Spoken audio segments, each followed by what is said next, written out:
রাসূলুল্লাহর জামানাতে মসজিদগুলো ছিল খেজুর পাতার ছাউনি, খেজুর পাতার দেওয়াল। মসজিদ ছিল পাথর কাঁকরের মেঝে।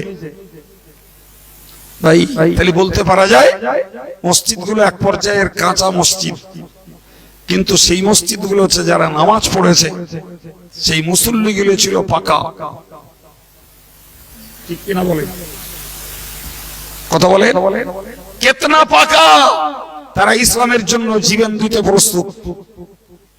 আজকের মসজিদগুলো ঝিকঝাক পাকা, মুসল্লিগুলো শুধু কাঁচা না টইও।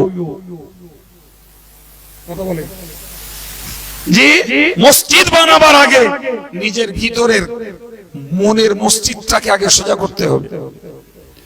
ওখানে নামাজ পড়ি দেহ দিয়ে, ভাই মনটাকে বানাতে হবে, মনটা তৈরি করতে হবে, তবে মসজিদ আমাদের জন্য নাজাতের ওসিলা হবে। আমি নামাজ পড়বো, নামাজ পড়বো। আল্লাহ কোরআন জানিয়েছেন ইন্নাস সালাতা তানহা আনিল ফাহশাই ওয়াল মুনকার, নিশ্চয়ই নামাজ অন্যায় অপকর্ম থেকে বিরত রাখে। সুবহানাল্লাহ বলেন।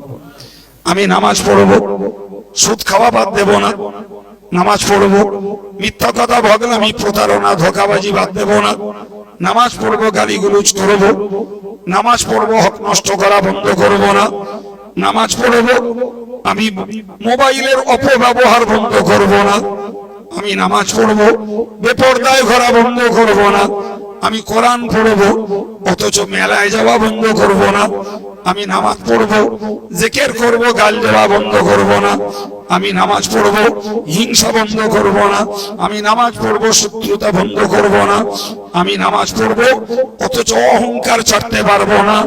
এ মিয়া, আপনাকে মনে রাখা দরকার, আপনি যতই নামাজ পড়েন এটা ইসলাম ধর্মের একটা পাঠ, একটা আচরণ, একটা অংশ, কিন্তু নিশ্চিত আপনি পরিপূর্ণ ধার্মিক হতে পারবেন না।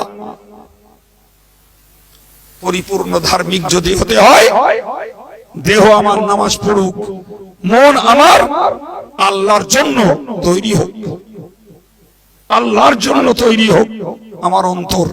কিন্তু গোটা সমাজ ব্যবস্থায় আমরা লক্ষ্য করে দেখছি, ভাই আমাদের মসজিদগুলো সুন্দর, আমরা পোশাক পরিচ্ছদে সুন্দর, আমাদের মেয়েরা যথেষ্ট সৌন্দর্যশীলা, কিন্তু প্রকৃত অর্থে ধর্ম আচরণের মূল্যায়ন করলে আমাদের ভিতরে যথেষ্ট ঘাটতি।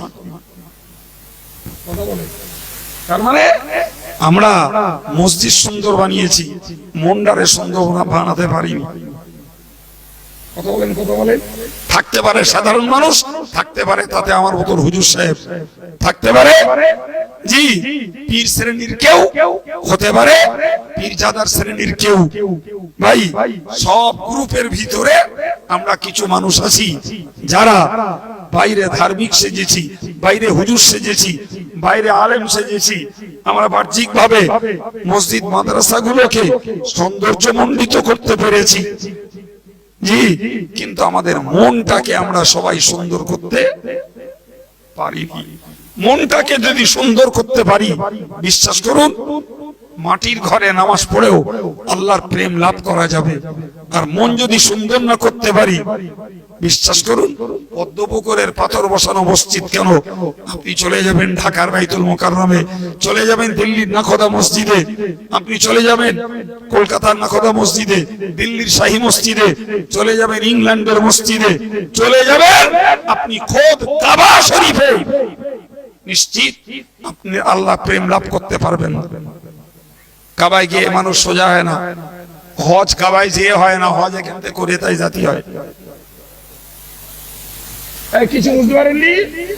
মক্কা ঘুরে আসলে হজ হয় না, হজ এখান থেকে, হজের মন তৈরি করে তবে মক্কায় যেতে হয়। ওখানে কিছু নিয়ম মানতে হয়, তার নাম হজ, কিন্তু মূলত হজ বাড়িতে করে তাই জাতি হয়। কিছু বুঝতে পারেননি? বাড়িতে লোকের জমি ফাঁকি মেরে রেখে হজে যাব, তুই 70 বার কাবাতে ঘুরে আয়, আল্লাহর কাছে তো রেহাই নাই। এই কথা শুনতে পাচ্ছেন? তুমি গান শোনার মন ভালো করতে পারবে না, মোবাইলের ফ্রি ফায়ার আর পাবজি দেখা বন্ধ করতে পারবে না, তুমি মোবাইলে নেকেড পিকচার দেখা বন্ধ করবে না, মসজিদে যে নামাজ ঠুকে চলে এলে তোর দেহ নামাজ পড়েছে, তোর মন নামাজ পড়েনি। কথা বুঝতে পারছেন না? ওই জন্য বলেছি যে সৌন্দর্যশীল বানাতে হবে মনটাকে। মনটাকে ওই মাঠে বসে নামাজ পড়লেও আল্লাহর প্রেম লাভ করা যাবে। আর মন যদি সোজা না হয়, মনে হিংসা, মনে অহংকার, মনে জেদ, মনের ভিতরে রয়েছে দুনিয়ার প্রতি অতিরিক্ত লোভ, জি বিশ্বাস করুন এ কর্মের বিনিময় আল্লাহর সন্তুষ্টি লাভ করা বড় কঠিন, বড় কঠিন ভাই। আমরা মসজিদে টাকা দেব, সিমেন্ট দেব, পাথর দেব, আলহামদুলিল্লাহ রাসূলের হাদিস অনুযায়ী আমরা হালাল টাকা দিলে অবশ্যই সওয়াব পাবো, অবশ্যই সওয়াব পাবো, ও জিনিস আলাদা। কিন্তু নিজের কামাইটা তো নিজের করা লাগবে। আরে বাবা, হাদিস পাকে এসেছে যারা রোজাদারের ইফতার করায় তারা রোজা রাখার মতো সওয়াব পায়। এখন কোন ভদ্রলোক যদি গোটা রমজান মাস ধরে মসজিদের সকল মুসল্লিদের ইফতার করায়, জি টাকা তার হালাল হলে নিশ্চিত তিনি 5,000 টাকা করে পার ডে দিয়ে 30 দিন রোজায় 1.5 লাখ টাকা খরচ করেছেন, ওর সওয়াব পাবে। কিন্তু এরপরে যদি ভদ্রলোক রোজা না রাখে তাহলে ওই রোজাদারের ইফতার করানো সওয়াবে ওই রোজা না রাখার পাপ বড় খণ্ডাবে না। বোঝা যায়নি নাকি? হ্যাঁ, আমি টাকা দেবো, পাথর দেবো, মাল দেবো, মসজিদ সৌন্দর্যমণ্ডিত হবে, অন্য লোকে নামাজ পড়বে, আলহামদুলিল্লাহ, জি তারা নামাজ পড়লে আমি ওই সওয়াবের হকদার হব, কিন্তু আমি নিজে জমাতে নামাজ পড়তে যাব না, ও ঘাটতি পূরণ হয়ে যাবে। কথা বলেন, ও ঘাটতি পূরণ হবে না রে বাপ, ও হবে না। দানও করতে হবে, নামাজও পড়তে হবে, দানও করতে হবে, জমাতের সঙ্গে নামাজ আদায় করতে হবে। দানের সওয়াব দানের জায়গায় পাবো, আবার আমার নামাজের সওয়াব আমি আমার জায়গায় পাবো। কিন্তু আমি দান করে খালাস হব, জমাতের সময় জোহরের বেলা 6-7 জন, আসরে 10 জন, মাগরিবে জন 20 কি জন 15, এশায় আবার 6-7 জন, ফজরে ব্রেকডাউন 4 জন, শুক্রবারে মসজিদ খানায় খানায় ভরা। খুব ভুল বলছি বলেন? জি আল্লাহ আমাদের ধর্মীয় মনোযোগ বাড়িয়ে দেন, জামাতের প্রতি মহব্বত বাড়িয়ে দেন, জি নামাজের সাথে সাথে আমাদের মনটাকে আল্লাহ বিশুদ্ধ করার তৌফিক দেন।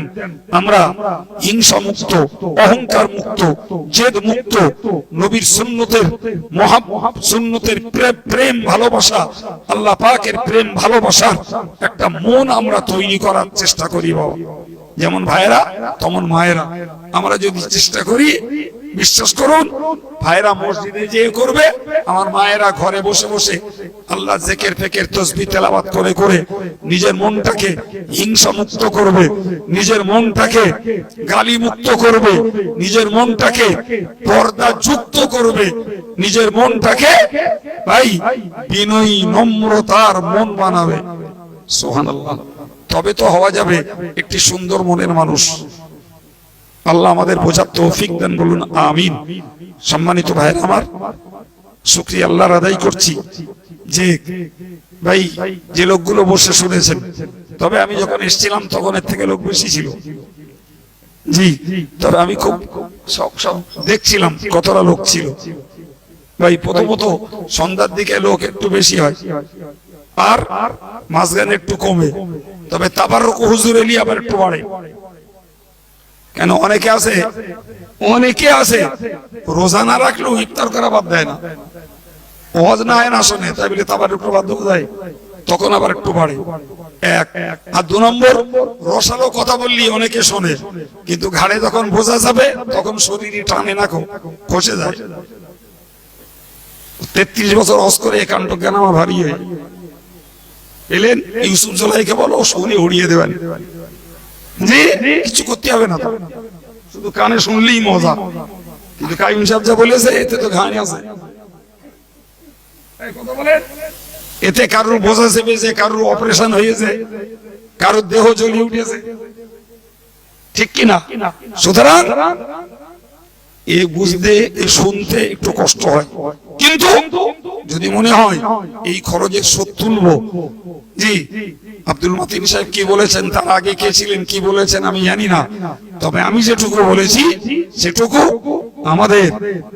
আমাদের জীবনটা ধর্মপথে আরো মনোযোগী হোক, আমাদের অল্প কষ্টে বেশি সব আমরা অর্জন করতে পারি, এবং প্রকৃত অর্থে আমরা টাকার বিনিময়ে ধর্ম না করি, বরং অন্তরের মহব্বতের বিনিময়ে ধর্ম করি। এরই উৎসাহ আপনাদেরকে দিয়েছি। আল্লাহ বোঝার তৌফিক দেন, বলুন আমিন। মায়েদেরকেও বলেছি তাদেরও ধর্মের নিয়ম পদ্ধতি পাল্টাতে হবে। জি শুধু ঠুকলে হবে না, শুধু কোরআন পড়লে হবে না, সঙ্গে মন তৈরি করতে হবে। আমি সমস্ত রকমের হিংসা, শত্রুতা, গালিগালাজ, বেপর্দা এবং কোন রকমের শরিয়ত বিরোধী কার্যকলাপ থেকে নিজের মনটাকে লাগাম লাগাবো, তবে নামাজ পড়বো, কোরআন পড়বো, স্বামী সেবা করবো, লাভ হবে। এদিকে নামাজ পড়বো, ওদিকে ভারতমালায় যাব, এদিকে নামাজ পড়বো, বেবাড়ি না গেলি বাড়ি কুরুক্ষেত্র দিয়ে দেবো যদি বেবাড়ি না যাত দেয়। কথা বলছেন না কেন? সমিতি না করতে দিলি মাজায় কাছা বেঁধে লেগে যাব, কিচ্ছু হবে না, ঠুকে লাভ হবে না, কোরআন পড়ে লাভ হবে না, ওদের মজলিসে বসে লাভ করা যাবে না। দেহটারে যেমন বানাতে হবে ধার্মিক, মনটারে তেমন বানাতে হবে ধার্মিক। আমাদের দেহ ধর্ম করে, মন সবার করে না।